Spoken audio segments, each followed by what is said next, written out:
Boa noite, queridos amigos. E é realmente uma alegria enorme estarmos aqui com vocês na casa de Fabiano, para juntos nós estudarmos.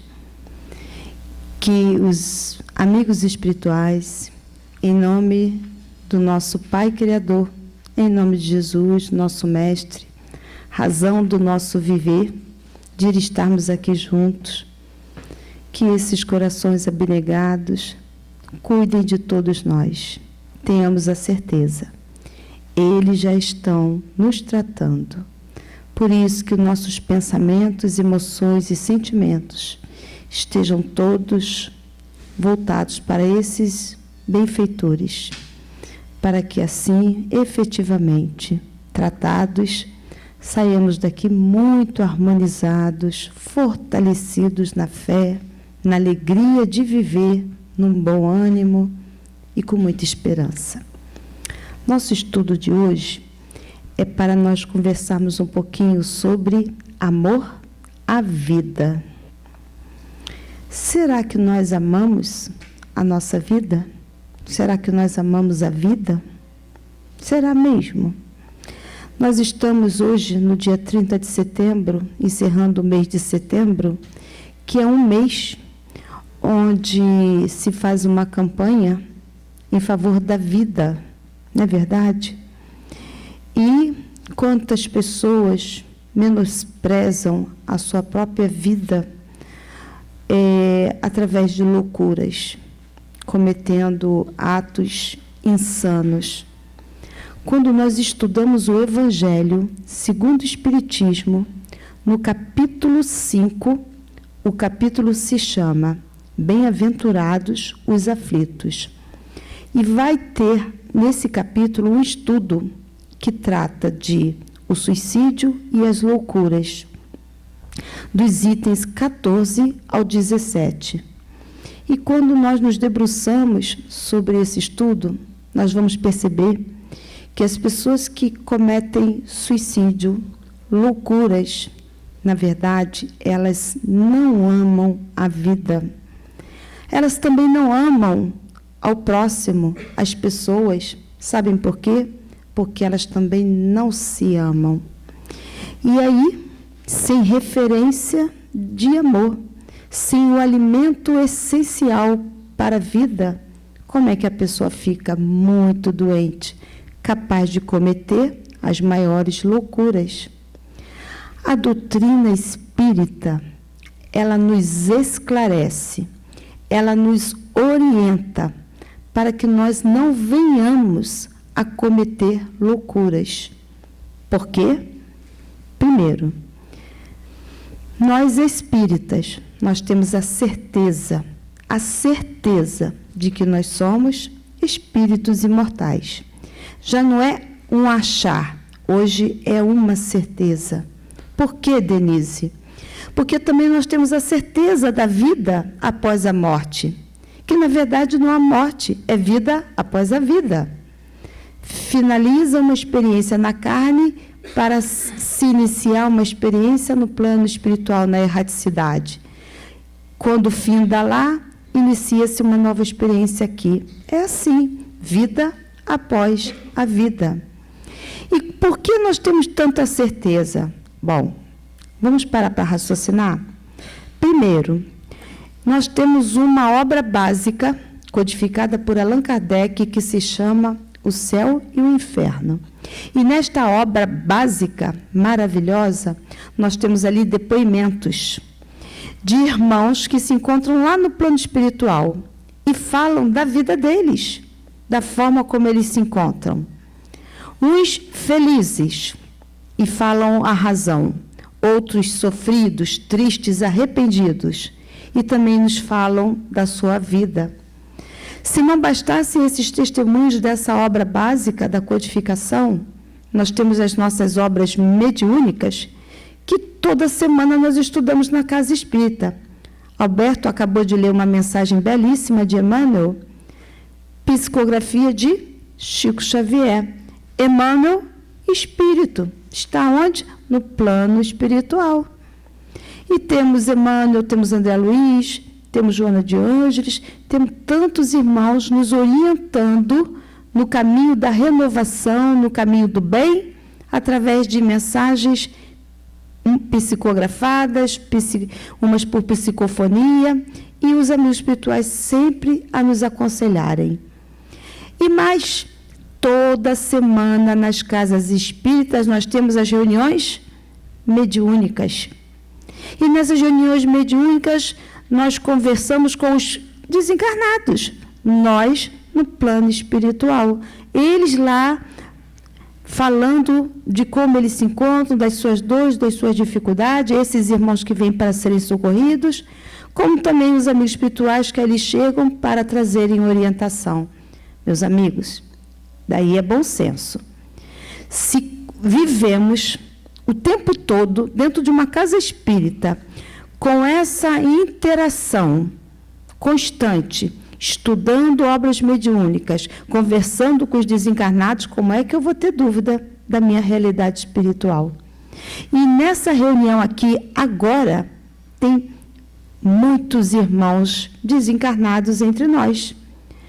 Tem os mentores, os dirigentes responsáveis por esse trabalho, tem o meu mentor junto aqui de mim, me inspirando na fala, tem os irmãos desencarnados que aqui se encontram para serem socorridos. O tempo todo há uma permuta, uma interatividade entre encarnados e desencarnados. Daí é certeza de que nós somos espíritos imortais, de que a vida continua. E essa já é uma razão maravilhosa para nós não cometermos loucuras. O Espiritismo, ele nos consola, e muito, porque estudando, nós aprendemos que nós fomos criados por Deus para amar. Nós fomos criados por Deus para sermos felizes.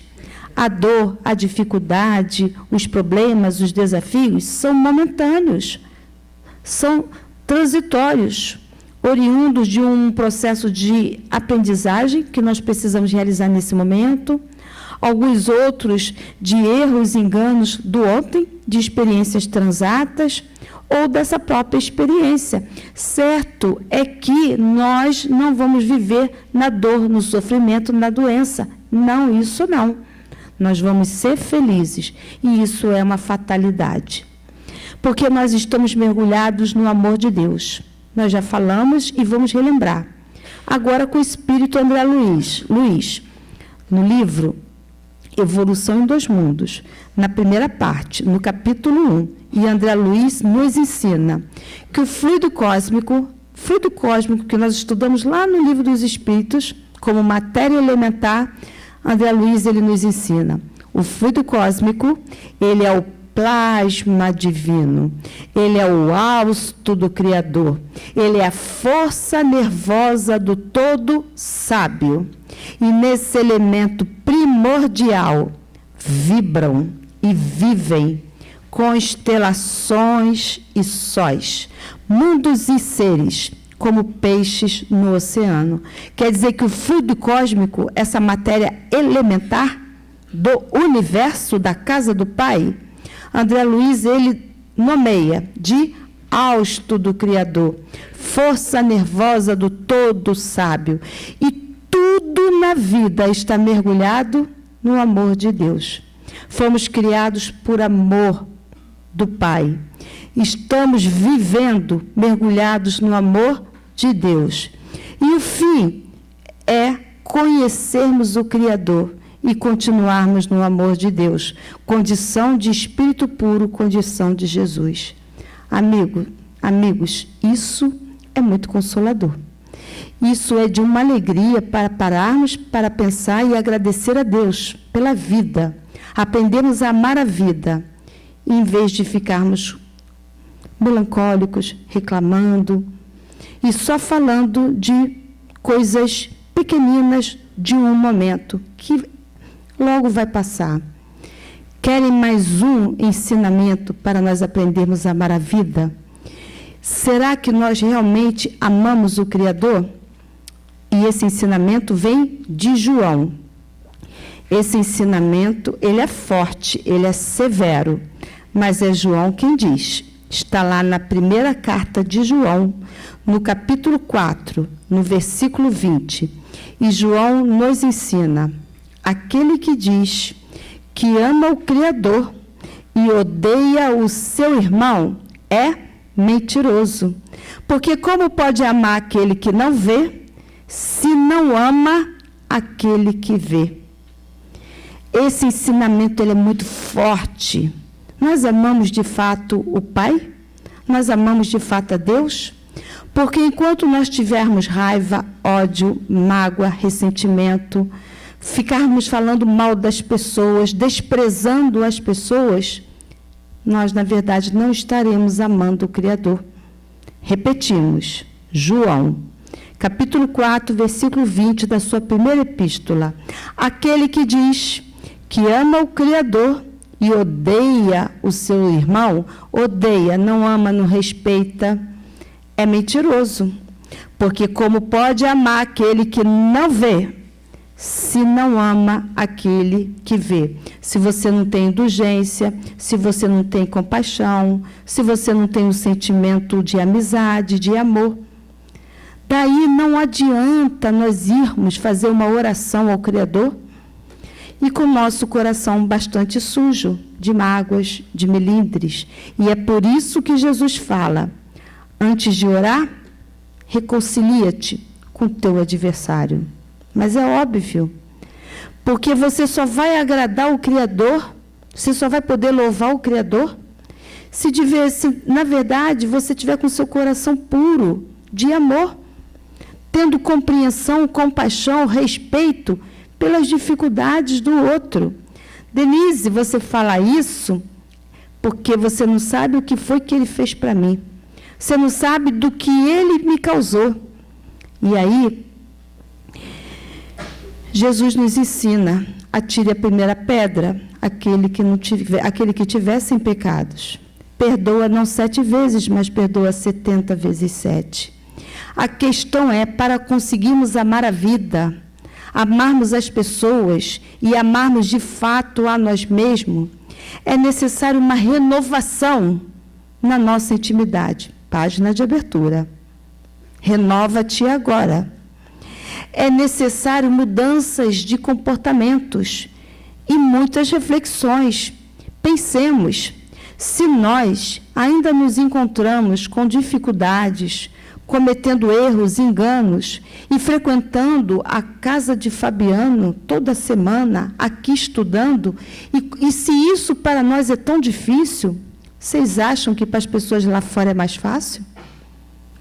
Daí, se nós que estamos aqui aprendendo a orar, ouvindo sobre o amor, e mesmo assim temos dificuldades, é para nós percebermos o quanto nós precisamos ter indulgência, respeito, compaixão com aqueles que ainda estão numa ignorância igual ou maior do que a nossa. E não catucar o outro, e não ferir mais o outro, mas sim ajudar. Porque dentro dessa lei do amor, aprendendo a amar a vida, os mais evoluídos servem, ajudam os mais necessitados. É assim.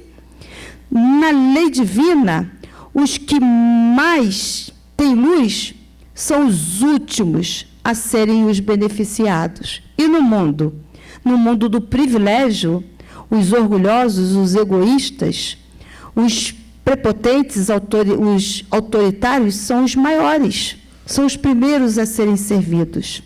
Isso não é amar o próximo.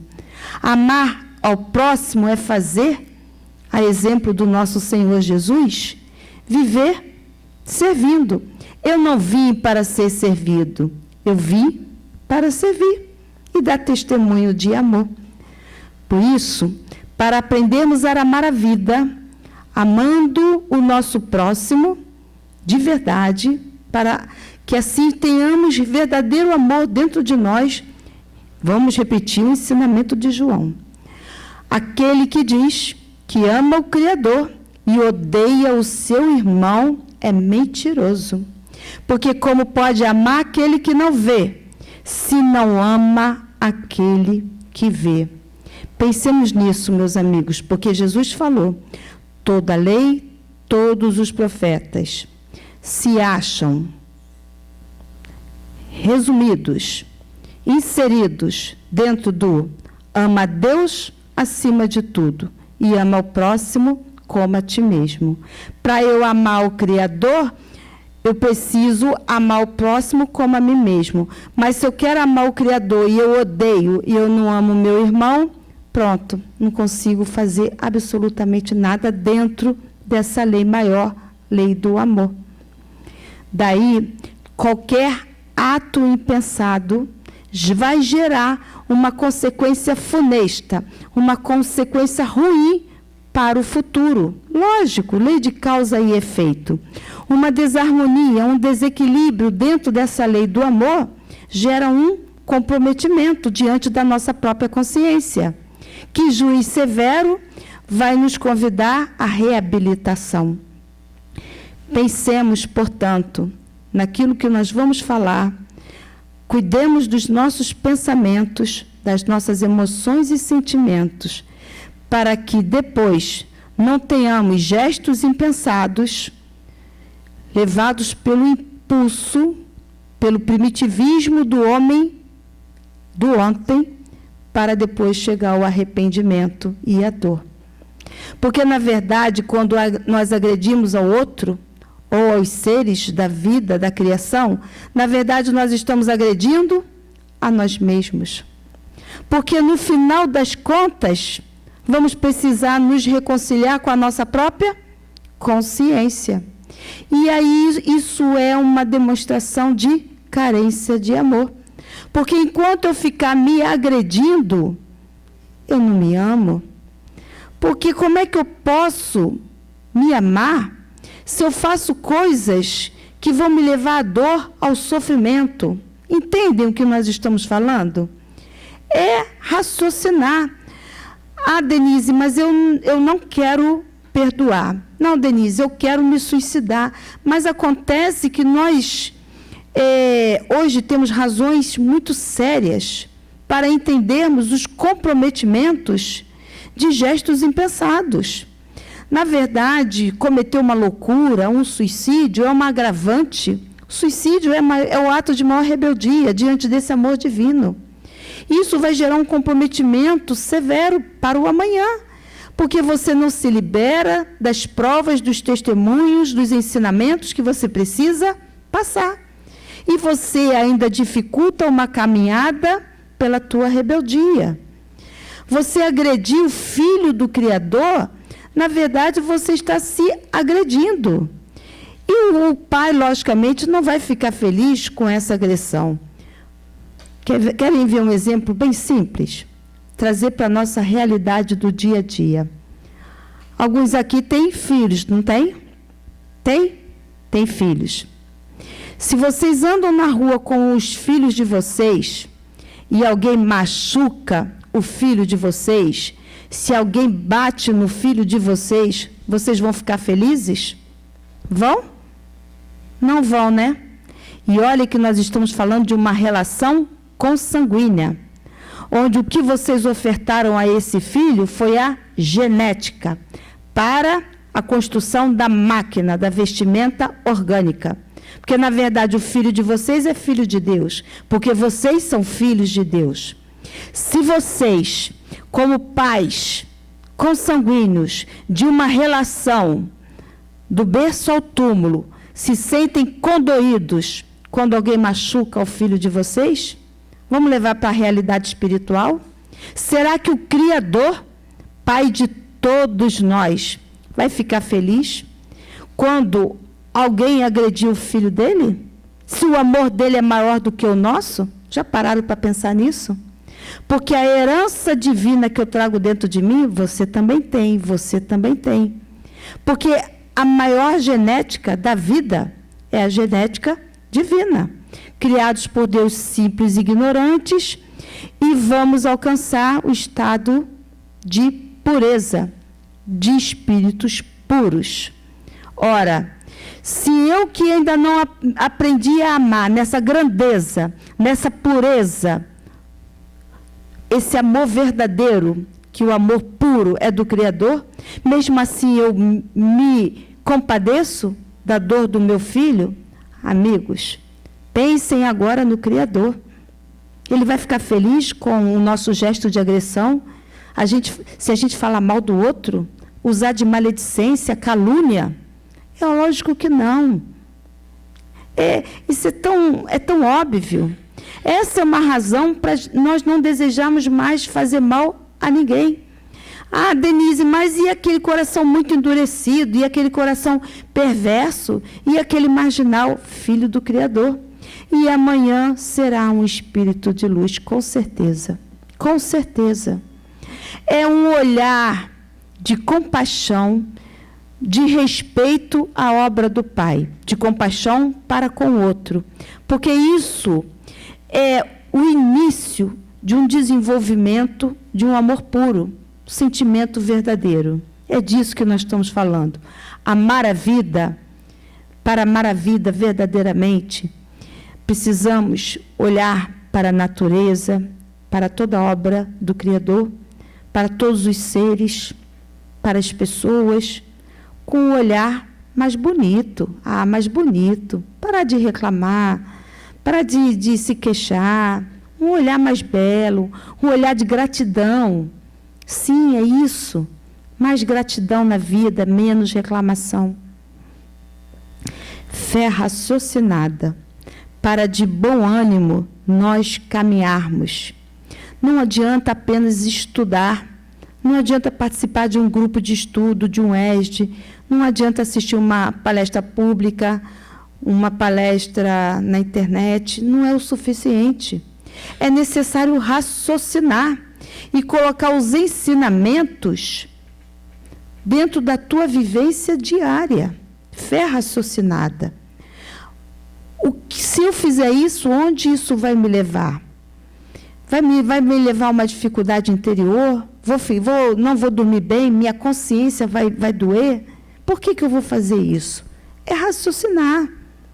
Para que, assim, consigamos, efetivamente, uma caminhada mais feliz, dentro do amor, lógico, dentro do amor.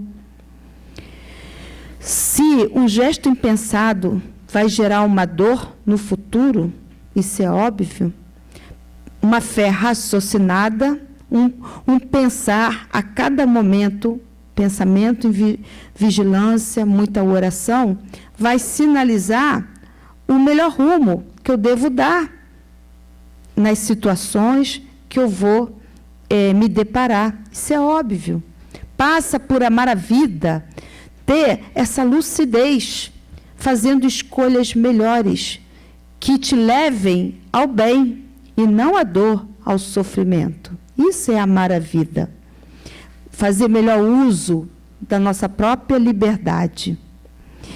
E se o momento for de dor, de dificuldades, porque é um momento que hoje a nossa sociedade, todos nós estamos atravessando grandes provas, e a doutrina espírita, ela nos ensina. Olha, já pararam para pensar? O que é uma experiência encarnatória comparada com a tua imortalidade? O que é? Uma experiência encarnatória de 100 anos, 110 anos, 120 anos, comparada com a imortalidade. Sabe que é bem menos que um dia? Sabe que, para falar a verdade, é nada. É um pequeno ensinamento nessa longa caminhada evolutiva da tua imortalidade? Você, filho de Deus, espírito imortal? Pois então tudo passa.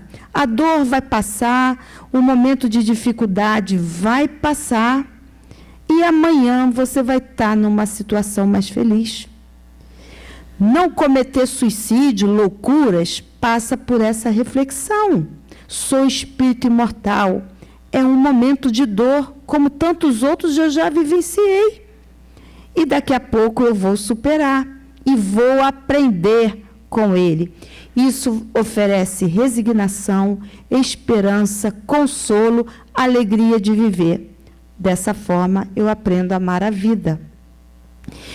E, diante dos males, das tentações de cada momento que nós atravessamos, que nos tiram dessa linha do amor, dessa perspectiva do bem, tenham a certeza, esses males e tentações só nos alcançam porque são oriundos das nossas próprias imperfeições. Imperfeições que ainda trazemos dentro de nós. Porque se não fosse assim, não seríamos tentados por esses chamamentos do mundo. É lógico que não. Exemplo, uma pessoa que não gosta de bebida alcoólica, por exemplo, você pode levá-la numa festa, você pode levá-la num lugar onde todos estejam ali bebendo, mas se ela não gosta, ela não se sente tentada pela bebida. Um outro exemplo, uma pessoa que não gosta de cigarro, ela pode ir em qualquer ambiente, todos podem estar fumando, ela não se sente tentada a fumar, porque ela não, aquilo ali para ela já não diz mais nada. Agora, para a pessoa que tem a dificuldade, que ainda tem a tentação, para ela é muito difícil. E nós precisamos entender. Porque se há esses vícios, há essas tentações que chegam logo na matéria, também há as tentações da enfermidade da alma. Maledicência é uma delas. Pensamentos negativos, queixumes, também são outras. Se colocar na situação de vítima, olhar a vida pelos olhos negros, achar que a vida é tudo horrível, todo mundo é ruim, é uma enfermidade da alma. São males que estão dentro do mundo interior de cada um. Assim como os vícios, as dependências que alcançam o corpo somático, também há as dificuldades da alma. E se é difícil você parar de falar mal do outro, também é difícil para o outro parar de usar a droga, a bebida, o fumo. São dificuldades que são necessários vários investimentos, muita vontade para conseguir superar. Uma hora vai conseguir, com certeza. Mas precisamos ter um olhar amoroso, mas compaixão diante das dificuldades do outro. Isso também é amar a vida. Porque você, dessa forma, você permanece na sintonia do bem. Nós estamos falando aqui o seguinte: qualquer pensamento, qualquer fala, qualquer sentimento que te tire dessa sintonia, do diapasão do amor, do Evangelho de Jesus, nesse momento você está demonstrando uma carência de amor, uma ausência de afetividade e de gratidão pela vida. E toda vez que você consegue ter um olhar amoroso, uma visão do bem, nesse momento você está olhando como filho de Deus, como ser imortal que você é. Uma fala agressiva, intempestiva, é o homem primitivo. Um abraço, um pensamento amoroso, é o filho de Deus. É simples assim. Há também no mundo os facilitadores que induzem as pessoas a cometerem loucuras e as levam ao desamor pela própria vida, pela própria experiência delas. Exemplos, eu vou trazer alguns. Incredulidade, falta de fé, de confiança no Criador. Ateísmo. Tem pessoas que falam assim: Deus esqueceu de mim. Não, Deus esqueceu do Brasil. Não, Deus esqueceu. É cada um por si. E aí, você, com uma fala dessa, você já está fadado a uma desarmonia. Logicamente, você está quebrando, nesse momento, vínculos dessa sintonia do amor. Vou falar de nós, espíritas. Incredulidade. Nós, espíritas, não deveríamos ter falas de incredulidade. Mas vocês sabiam que é um paradoxo e, às vezes, o espírita tem umas falas assim de incredulidade? Vou dar um exemplo. Desencarne, por exemplo, de um filho, de um irmão, de uma mãe, de um pai. É claro que nós vamos chorar, é claro que nós vamos sentir a ausência física daquela pessoa, isso é óbvio. Agora, imagina no sepultamento da matéria, onde você deve orar e agradecer a Deus. E aí a pessoa está assim, mas por que, Deus, por que você fez isso? Minha mãe não podia ir agora, minha mãe não podia ir, não, meu filho. Mas e você não sabe que Deus sabe de tudo? E tudo que Deus faz é para o nosso bem? E que cada um tem seu momento de chegar a uma experiência carnal e retornar à pátria espiritual? E você quer questionar o Criador? Porque ele tomou uma decisão sábia, justa, misericordiosa? E aí nós, às vezes, questionamos. Isso é um gesto de incredulidade. Ai, por que Deus está deixando eu passar por essa dificuldade? Incredulidade. Porque você não sabe que não cai um fio do teu cabelo sem a permissão de Deus? E se você está passando por um momento de dor, de provação, há uma razão para esse momento. Se você está passando por uma experiência aflitiva, há uma razão para esse momento. Ou seja, nada na vida acontece sem a permissão de Deus, a não ser o suicídio. Porque isso é uma transgressão ao amor. Tirando isso, meus amigos, tudo que nos acontece é um processo educativo, é um ensinamento. E a questão é o que eu preciso aprender com essa experiência.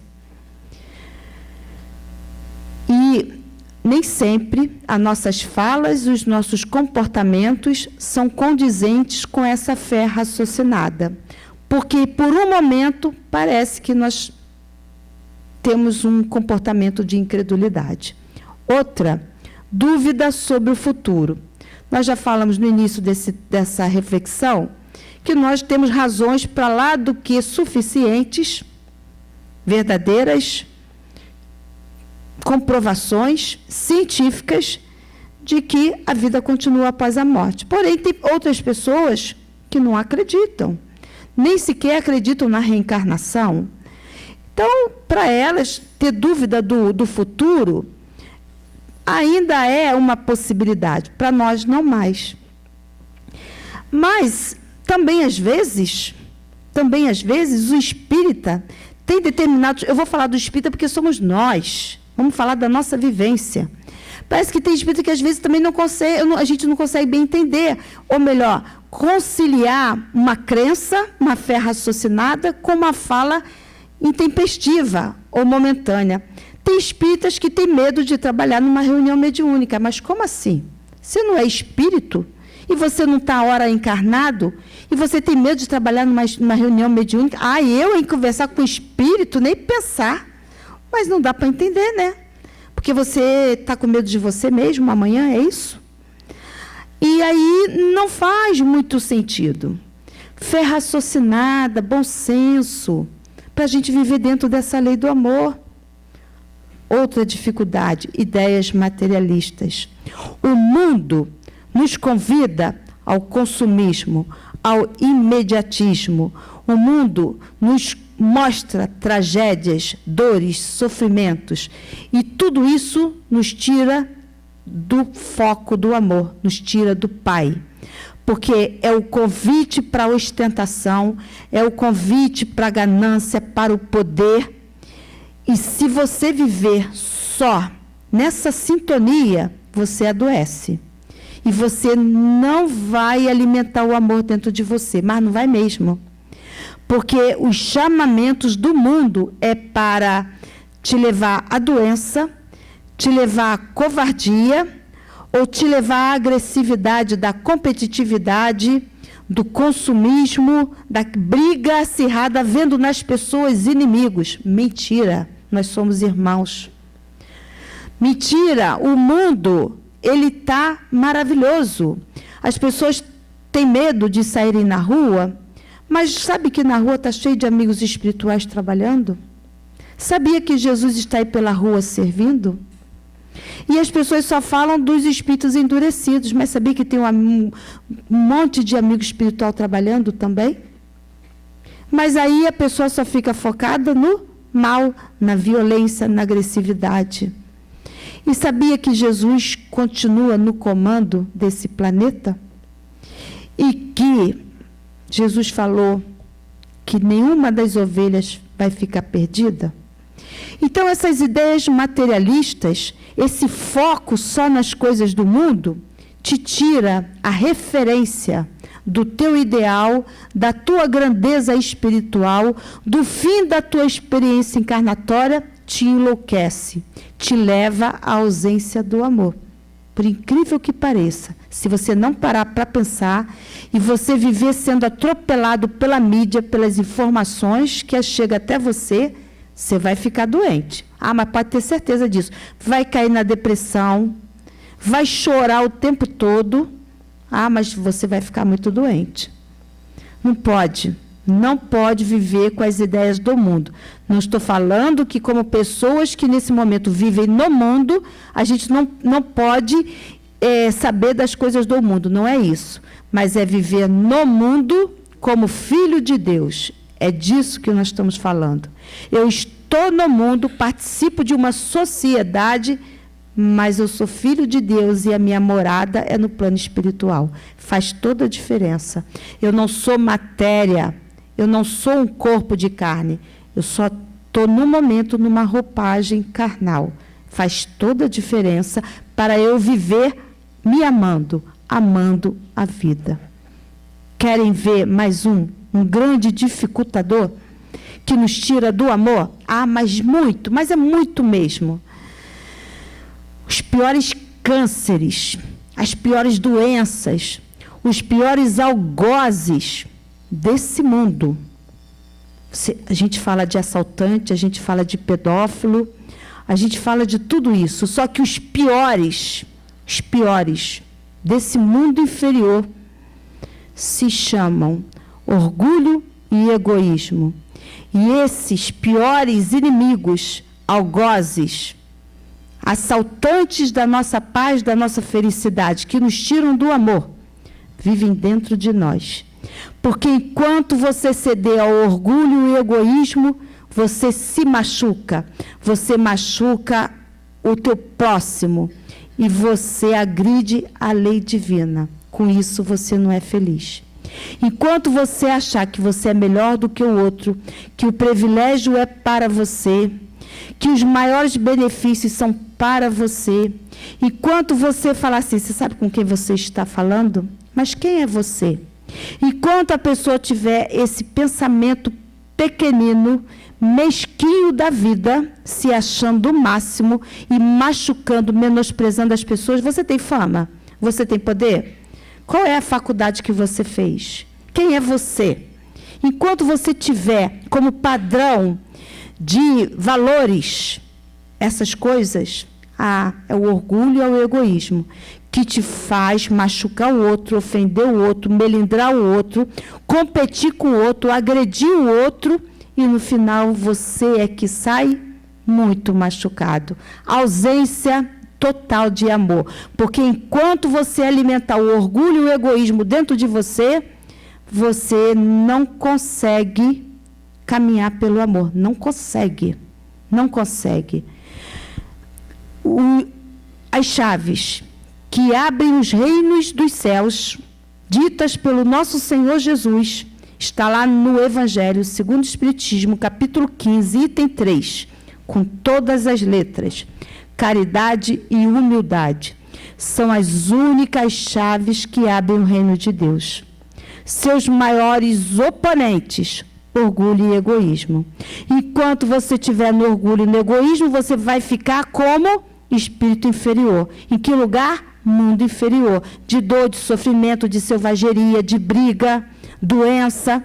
Espírito inferior, que alimenta orgulho e egoísmo. Mas eu quero ser feliz. Mas eu quero viver no amor. Mas eu quero evoluir. Então, meu amigo, doma o orgulho e o egoísmo que tem dentro de você. Não é o outro, porque você não tem condições de domar o orgulho e o egoísmo que está dentro do outro. Porque a doença de cada um de nós, só nós podemos curar a nossa própria doença. Cure a si mesmo. E você se curando, você já vai estar ajudando e muito na caminhada evolutiva dos teus irmãos pelo teu exemplo de amor. Orgulho e egoísmo. Mais um para a gente caminhar. Vou falar mais um dificultador para nós não nos amarmos. Se chama fanatismo. E quando nós falamos de fanatismo, não estou falando aqui só de crença religiosa, não. Que tem muitas pessoas fanáticas em seus credos e não respeitam as outras pessoas que pensam diferente deles. Não estou falando só disso, não. Porque se isso demonstra uma falta de amor pelo outro, mas há outros fanatismos que também agridem o outro. Fanatismo, por exemplo, na política. Tivemos em 2018 uma eleição na própria família, um desejando o candidato A, o outro desejando o candidato B. Até hoje, as pessoas se machucam, se agridem, porque um acredita no candidato A e o outro acredita no candidato B. E não aceita a opinião do outro. E não respeita o direito que o outro tem de pensar diferente. E vive numa loucura, num fanatismo, sem se abrir para uma ideia diferente. Não quero ouvir, não adianta que você não vai me convencer, acabou.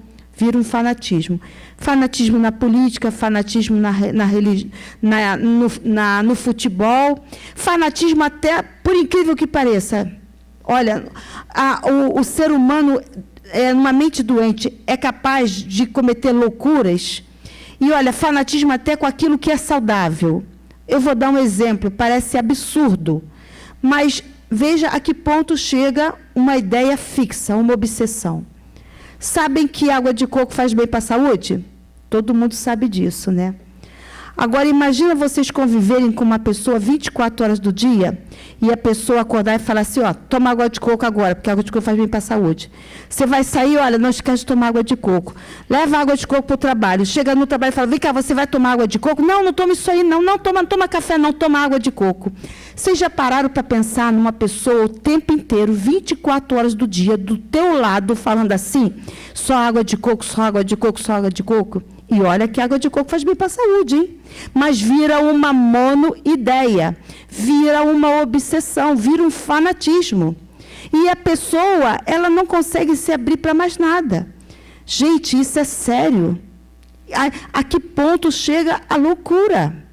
A falta do bom senso, a falta do equilíbrio e a falta do amor. Você perde o norte, a referência. Capaz de cometer loucuras. Das coisas mais saudáveis às coisas que efetivamente agridem a tua saúde, mas com tudo isso você se agride. Você consegue se machucar até com o que é saudável, por incrível que pareça. E ainda consegue brigar com os outros por uma coisa que é saudável, por incrível que pareça. Quanta loucura. Amigos, para nós vivermos amando a vida, é melhor a gente dá um passo de cada vez, mas um passo firme, seguro, dentro de uma razão, dentro de um bom senso. Não é o que Denise está falando, mas é aquilo que a minha consciência consegue entender, que isso faz sentido. E isso tem uma lógica, isso tem um fundamento. E começa a trilhar passos mais firmes, seguros, naquilo que é certo, naquilo que é da lei de Deus. Isso é aprender a amar a vida, para depois não precisar ter que refazer o caminho mais adiante. Uma vida mais saudável, uma felicidade futura, ela passa pela renúncia, ela passa pela disciplina. Não adianta você querer fazer tudo do teu jeito. Não, às vezes é melhor silenciar. Necessário, muitas vezes, se abdicar. Renuncia, silencia, se disciplina, Cala a voz do orgulho e do egoísmo dentro de você. Está lá no Evangelho.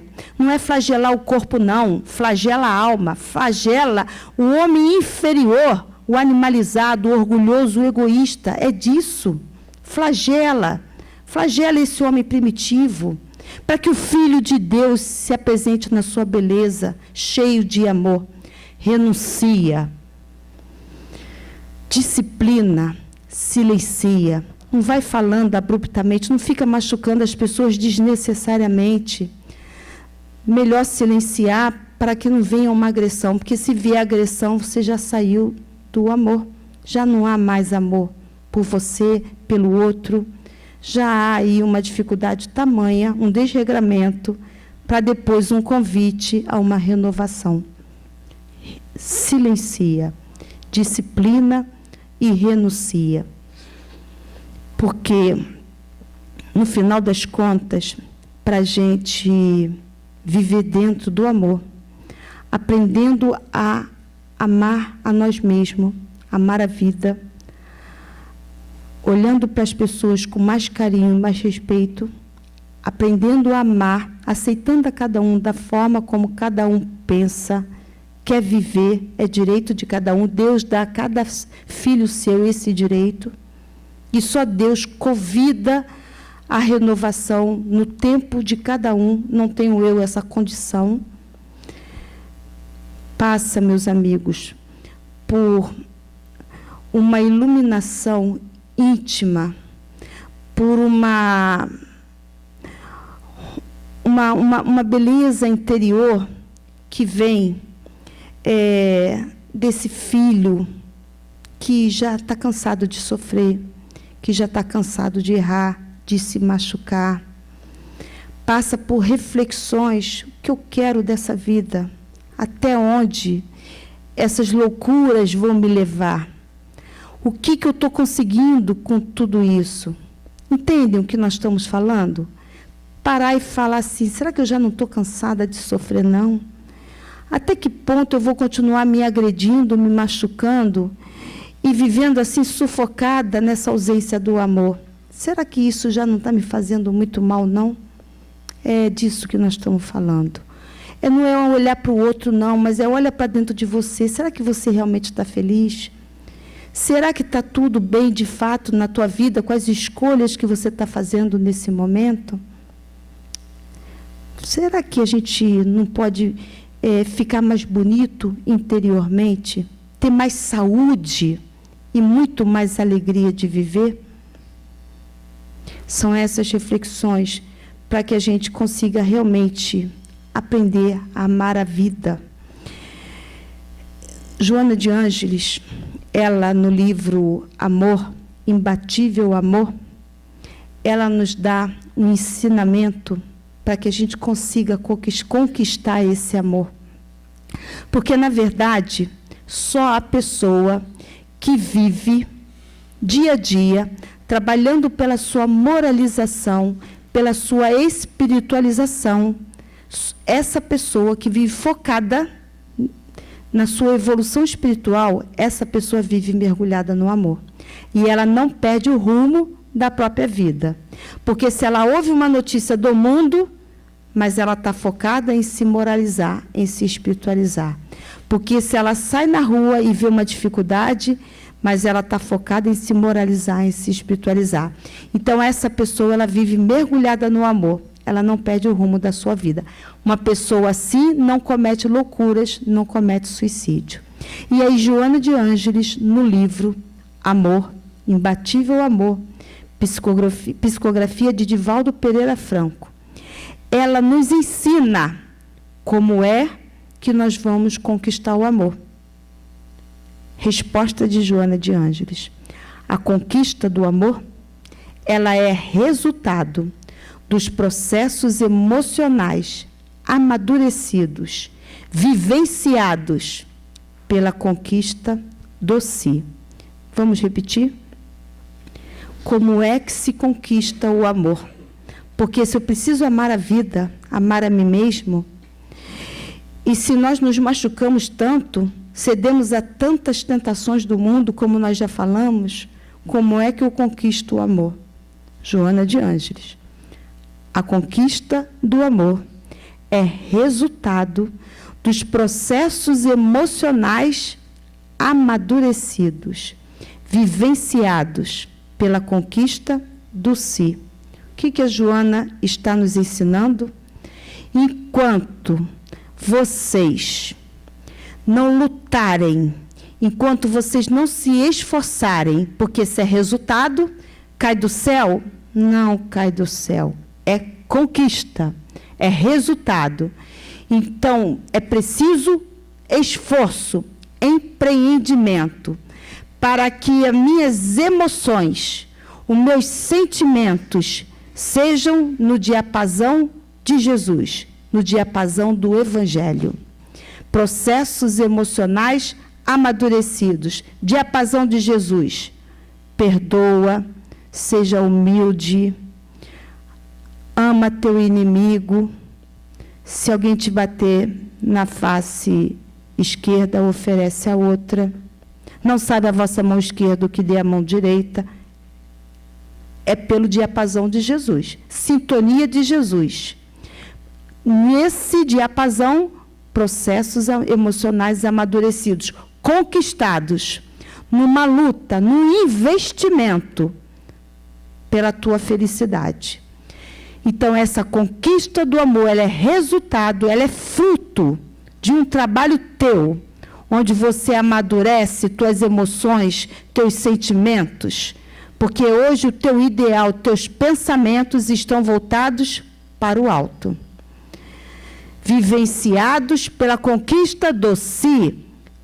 Em síntese, é o Filho de Deus que cresce, que se apresenta e se mostra belo, que se mostra mergulhado no amor. Enquanto nós ficarmos de teimosia, enquanto nós ficarmos, não amo, não perdoo, não aceito, não abaixo a cabeça, quem é você? Sabe o que a Joana e os amigos espirituais, eles olham para nós e falam assim? Nenenzinhos, criancinhas espirituais, não querem amadurecer, estão cheios de birras, eles não querem sair das fraldas.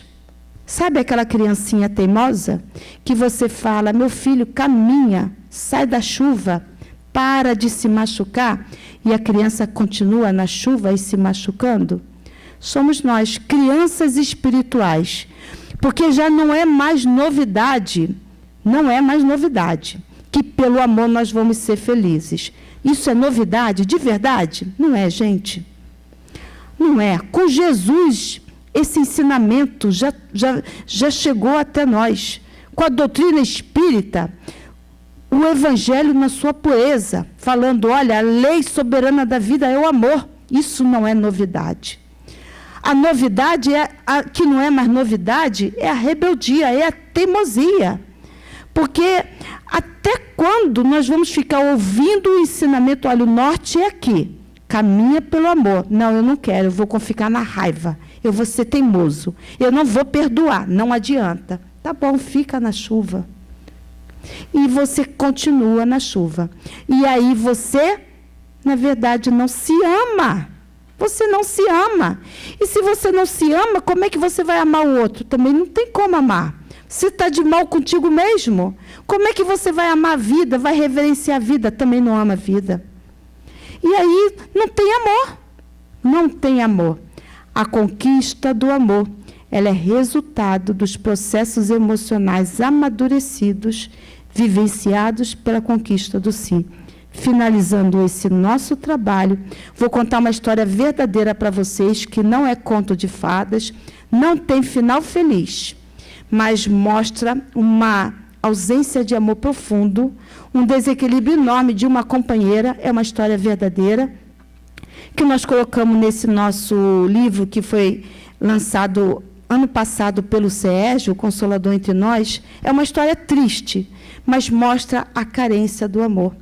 Uma criancinha dos seus 3, 4 anos de idade, ela tinha uma mania de se beliscar. O pai e a mãe, olhando aquilo, falavam assim, Minha filha, para de fazer isso, olha que besteira, toma aqui a boneca, vai brincar com a boneca. Brigava com aquela criancinha, mas não deram a devida atenção a um sinal que ela já deu ali de uma agressividade para com ela mesma. Essa criança cresceu e, jovem, adolescente, ela incrementou a própria dor. Ela pegava objetos pontiagudos e se espetava, faca, garfo, e essa menina se espetava. Ela se flagelava. Ela tinha um desamor muito grande por ela. Conflitos que ela já trazia de uma experiência passada, com certeza. Porque ela, criancinha, já apresentava essas distonias.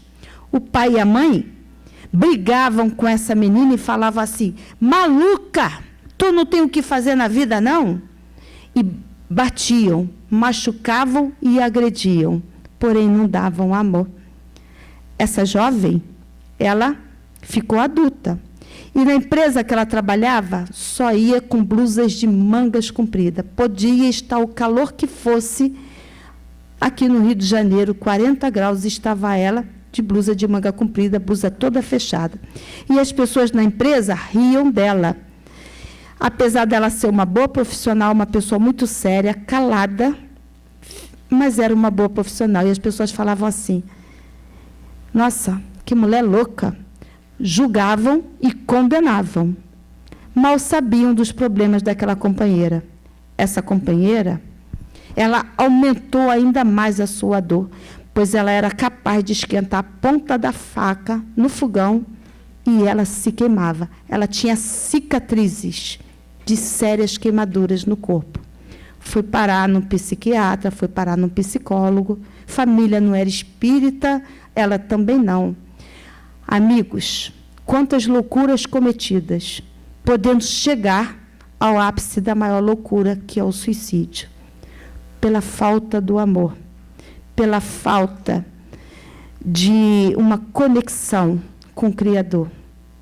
Oremos mais, vigiemos muito mais e aprendamos a amar a nós mesmos com mais intensidade. Muito obrigada.